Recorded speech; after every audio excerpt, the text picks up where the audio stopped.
रमेश भाई, लो आपका छोटा बेटा संजीव भी आ गया है।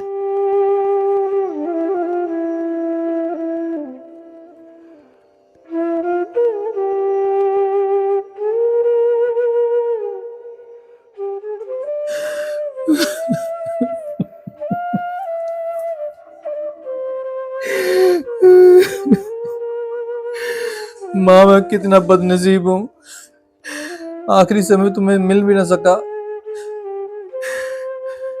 ये सब क्या हो गया पापा?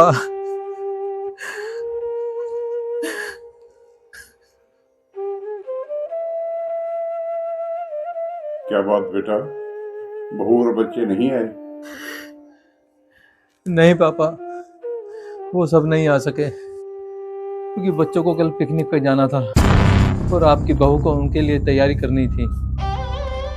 मैं भी सीधा दफ्तर से यहीं आया हूँ। बेटा, जब तुम्हारी माँ बीमार थी तब भी मैंने तुम दोनों भाइयों को फोन लगाया था, मगर अफसोस बेटा, तुम दोनों भाइयों में से अपनी बीमार माँ की कोई भी खबर लेने नहीं आया। क्या तुम्हारे पास इतना भी समय नहीं था तुम अपने बूढ़े बीमार माँ बाप की खबर ले सको, जिन्होंने बड़ी मेहनत करके पाल पोस कर इतना बड़ा किया? आज तुम उस माँ के अंतिम संस्कार पर भी नहीं आ सके। पिताजी, दफ्तर से आते समय बस रास्ते में खराब हो गई थी और दूसरी बस भी नहीं थी। बड़ी मुश्किल से एक ट्रक ड्राइवर से रिक्वेस्ट करके मैं यहाँ तक पहुँचा हूँ।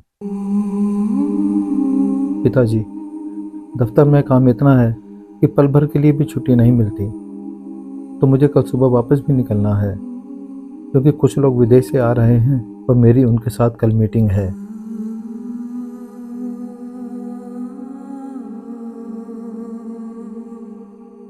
हाँ बेटा, जिस माँ ने तुझे 9 महीने पेट में रखा, उस माँ के फूल चुनने के लिए तेरे पास 9 घंटे का भी समय नहीं है। तुम दोनों भाइयों और बच्चों की राह देखते देखते तुम्हारी माँ की आंखें थक गई। तुम दोनों भाइयों को फोन भी बहुत किए। अरे बेटा, तुम्हारी माँ आखिरी समय तुम दोनों भाइयों से कुछ बात करना चाहती थी। तुम दोनों भाइयों और बच्चों का रास्ता देखते देखते वो बेचारी खुद ही मौत के रास्ते पर चली गई। जब तुम में से कोई नहीं आया और ना ही तुम्हारा फोन आया, तब तुम्हारी माँ का संस्कार करना पड़ा। बेटा, परसों फूल चुनने की रस्म है, क्या तुम परसों तक भी नहीं रुक सकते? नहीं पिताजी, मुझे सुबह ही निकलना होगा, वरना मेरी नौकरी जा सकती है। अब वो पहले जैसा समय नहीं रहा पिताजी। बदलते हुए समय को हम देख रहे हैं बेटा, और महसूस भी कर रहे हैं कि सच में समय बदल गया है। तेरे बड़े भाई को भी फोन लगाया था बेटा, वो कह रहा था, पिताजी मैं अभी निकल रहा हूँ। कहाँ निकल रहा हूँ अभी तक नहीं पहुँचा और ना ही कोई पता। हाँ पिताजी, मुझे याद आया, बड़े भैया का मेरे पास फ़ोन आया था। वो जिस प्रोजेक्ट पर काम कर रहे थे, उन्हें अचानक से वहाँ जाना पड़ा और उन्होंने मुझे कहा था कि इस बार तू चला जा, अगली बार मैं।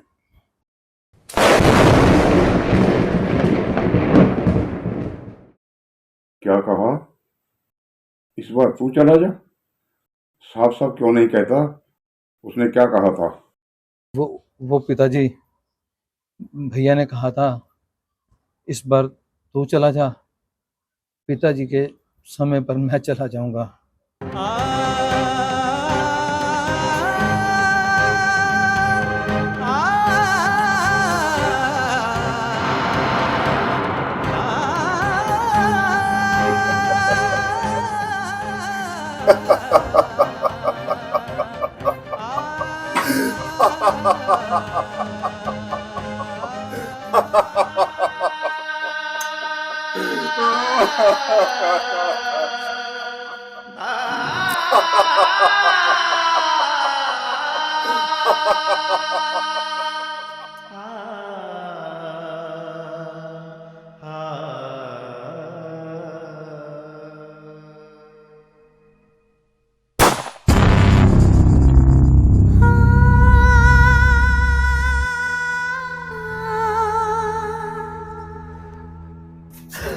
पिताजी, ये आपने क्या कर लिया?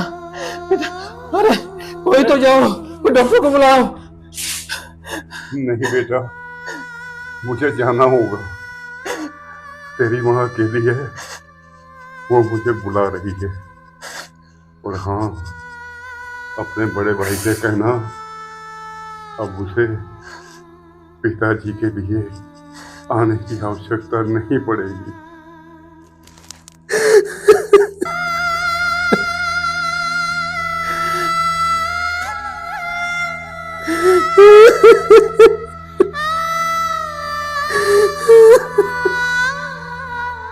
माँ बाप अपनी औलाद के लिए अपना सारा जीवन उनको काबिल इंसान बनाने में लगा देते हैं ताकि समाज में वो अपनी पहचान बना सके।